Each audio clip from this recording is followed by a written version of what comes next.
E um lance que eu cito no livro, eu cito um comercial da Wise Up, não sei se tu vai lembrar, que é Hum, com a Fernanda Lima, lembro. que ela aparece e ela coloca, o cara tá ali numa situação ruim, pá, parece que foi demitido, e ela fala algumas coisinhas para ele e fala, pô, se tu tivesse estudado inglês, tu não teria perdido teu emprego. E aí, o Wise Up é a solução para te aprender inglês. E eu gosto desse comercial porque eu sinto que ele tem uma narrativa super replicável para qualquer venda, que é o quê? Dar clareza de um problema, um futuro melhor e uma ação para eu ir de ponto A a ponto B. O comercial é todo criativo, mas a estrutura que eu consigo identificar é essa, cara. Pode perder teu emprego. Eita caralho, não quero perder o emprego. A solução é falar inglês, diminui muito a tua chance de perder o emprego. Faço o WhatsApp. Simples assim. Aí eu posso fazer N criações em cima desses três aspectos de uma estrutura para vender. Faz sentido esse modelo? Toda venda é a solução de um problema, não é? Toda venda é a solução de um problema. Então, a primeira coisa de uma venda é você ajudar o teu cliente a descobrir que ele tem esse problema. Na realidade, às vezes ele ou não Não sabe sabe. que tem esse problema, ou ele não lembra que tem esse problema. E a melhor maneira de você fazer o seu cliente lembrar que ele tem um problema é fazendo perguntas para ele. Não é? Vou dar um exemplo aqui. Vamos supor que nós estivéssemos numa conversa de vendas aqui, tá? Você como Uhum. cliente e eu perguntasse para você como é que está o seu inglês? E vamos supor que você não falasse nada de inglês, Uhum. não é? Tá ruim. Responde para mim, Estaria tá ruim. ruim seu inglês? Estaria ruim, estaria ruim. Tá ruim, Denis? Tá Mas, ruim. mas por que aprender inglês seria importante para você, Denis? Cara, imagino que eu conseguiria ganhar mais no lugar onde eu trabalho. Ah, você acredita? E você já perdeu alguma oportunidade por não falar inglês? Perdi uma promoção, talvez, por um colega meu. Você Ou perdeu uma algum promoção? conhecimento. E Algum você já conhecimento que eu podia ter viajou? adquirido. Você viajou para o exterior nos últimos meses, nos últimos 2 anos? Como é que foi a tua experiência? Você Viajei. viajou? Você viajou para Viajei. onde? Para os Estados Unidos? Para Estados Unidos, Inglaterra? Orlando. É. E como é que foi você viajar sem falar inglês? Como é que foi essa experiência? Cara, foi difícil. Minha mulher ficou sendo tradutora. Ah, tua mulher foi tradutora. O que melhoraria na sua vida se você falasse inglês hoje, Dênia? Eu teria me sentido menos vulnerável com a minha mulher quando ela foi minha tradutora fora do país. Menos vulnerável com a tua mulher. Olha aí, cara. É ficção, eu Melhoraria. falo inglês. Eu tô ajudando. Isso. Pô, maravilha. Pô, mas se inglês é tão importante para você assim, Dênia, por que você não está estudando inglês, então? Cara, eu não consigo Pronto, entender, pronto, Flávio. pronto. Só um segundinho. Fiz uma pergunta confrontadora, uma pergunta confrontadora. Primeiro, você acabou de se lembrar do quanto inglês é importante para você, do Sim, quanto inglês mudaria a tua vida, do quanto, cara, me ferrei porque eu não falo inglês. E depois que exato. você falou, não foi eu que falei, depois que você próprio se conscientizou disso, você próprio se lembrou. Eu só fiz perguntas.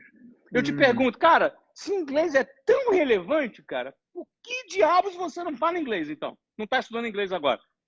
Aí você vai, diante dessa pergunta confrontadora, você vai tentar escapar. Você vai dizer que é ou por falta de tempo, ou por falta de dinheiro. Aham. Faz sentido? É Faz como se fosse sentido, o seguinte, cara, absolutamente. pronto, não, eu não sou tão idiota assim, né? Não, é porque não tenho tempo, não tenho dinheiro. Mais ou menos isso. Bom, aí eu te pergunto, Exato. bom, e se você conhecesse um processo que resolvesse o seu problema de tempo e de dinheiro, você estaria disposto a começar a estudar inglês agora, Dênia? Sim ou não? Absolutamente, absolutamente. Sim, sim. Pronto. Está no ponto para a gente começar a conversar sobre o assunto. Esse processo de venda que eu desenvolvi num diálogo com você agora, as pessoas Aham. precisam entender que todo copywriting, que todo texto publicitário, que todo texto de venda é um diálogo, Absolutamente. que é uma conversa, onde você está conduzindo essa conversa para fazer o seu cliente lembrar que ele tem um problema, que ele se esquece e que existe uma solução simples e barata para ele resolver. Ele pode resolver isso agora. Call to action para ele resolver isso agora. Então, essa Muito bom. conversa aqui, ela é briefing para qualquer venda de produto, para qualquer produto, porque todo produto, esse diálogo, ele pode existir de alguma maneira. Muito bom, Flávio. Nas minhas pesquisas que eu trago no próprio livro, eu gosto de estudar outras áreas que não sejam especificamente sobre marketing, comunicação e publicidade, porque eu sinto que elas são um pouco superficiais, como a gente estava comentando no início. E uma dessas pesquisas eu cheguei num autor que se chama Mises, né, que escreveu um livro chamado Ação Humana, que é como colocar o ser humano em movimento. que ele é um estudante de economia comportamental, que é um lance que eu acho que todo marqueteiro deveria entender mais. E ele fala da praxeologia, de como o ser humano age. O resumo da ópera, ele fala exatamente. É irrefutável que o ser humano, para se mover, ele tem que passar por esses 3 pontos. Consciência de um problema, entender que existe um futuro melhor e transformador e uma ação que vai levar ele de ponto A a ponto B. Isso é o resumo do que a gente acabou de falar agora. Exatamente. E eu sinto que a galera... E a galera quer enfeitar, às vezes, sabe? Enfeitar o pavão. Um lance assim que eu falo, Flávio, acho que talvez tu goste dessa, que um dos grandes trabalhos do marqueteiro é dar novos nomes para coisas antigas. Então o cara pega e faz copyright e não sei o quê, e aí o cara enfeita o pavão para vender, né? Para produtizar. Esse é o trampo do marqueteiro. E no fim das contas é algo bem básico. É um diálogo. Eu acho que diálogo. Então, uma coisa legal é o seguinte: qual é o diálogo da sua empresa com os seus clientes? Qual é o seu diálogo? Que problema você está ajudando o seu cliente a chegar à conclusão que ele tem, ou porque ele não sabe, ou porque ele se esquece? Exato. E o que ele ganha se resolver esse problema? Ou seja, se ele entender o quanto ele ganha ao resolver esse problema, a solução que você tem para oferecer se torna barata, o preço se torna insignificante. O cara, não adianta você tentar fazer uma oferta sem a pessoa ter a consciência do problema que ela tem. Exato. Se ela não tiver essa consciência, a tua oferta não vale nada. Exato. Agora, se ela tiver essa consciência, a sua oferta se torna irrecusável. Então, absolutamente. Esse é o diálogo. Não, e por que eu falo isso? Eu sinto que isso é bem... Tu tá mais de 20 anos fazendo isso, e isso é bem presente na tua cultura, mas eu vejo que muitas empresas, elas são muito focadas em vender o produto, né? Esse é meu produto. Sendo que elas não focam nessa dor e nessa transformação. É tipo academia, eu gosto do exemplo da academia. Cara, ninguém compra uma academia. O cara compra ou ficar mais magro ou ficar mais forte. Se tu foca em vender que tu tem o melhor aparelho, tu não vai matricular ninguém na tua academia. E curso de inglês, meu amigo? Você quer coisa mais chata do que curso de inglês? É chato pra caramba estudar inglês. Você vai estudar inglês, você não consegue, você não entende nada, você se sente burro. É horrível estudar inglês.